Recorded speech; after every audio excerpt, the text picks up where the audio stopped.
এখানে কিন্তু চিহ্ন দেওয়া আছে দেখুন। আমরা কি জানি এই চিহ্নগুলি কোনটা ইংলিশ কি? অনেকে বাংলাও জানি না। চলো শিখে নেই এই চিহ্নগুলি বাংলা এবং ইংলিশ। যেমন দেখুন, রেখা, রেখা এবং রেখা পার্থক্যটা কি?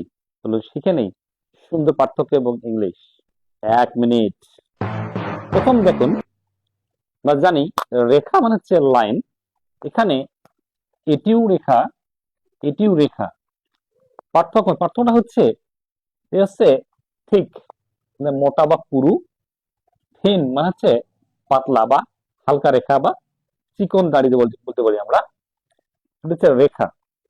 তাহলে thick line and thin line, এটি হচ্ছে ড্যাশ, একটু হালকা টান থাকবে এবং অনেকগুলো ফুল স্টপের সামনে হচ্ছে ডটেড, ডটেড। ক্লিয়ার?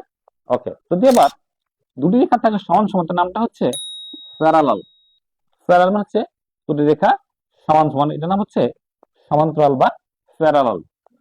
তো দেখুন, একটি রেখার পর একটা রেখা, এটা হচ্ছে পারপেন্ডিকুলার, মানে লম্ব বলতে আমরা পারি। পারপেন্ডিকুলার মানে হচ্ছে লম্ব, একটি রেখার উপর আরেকটি রেখা। খেয়াল করুন একটি জিনিস, একটি রেখা পেঁচানো, তাহলে কি হবে?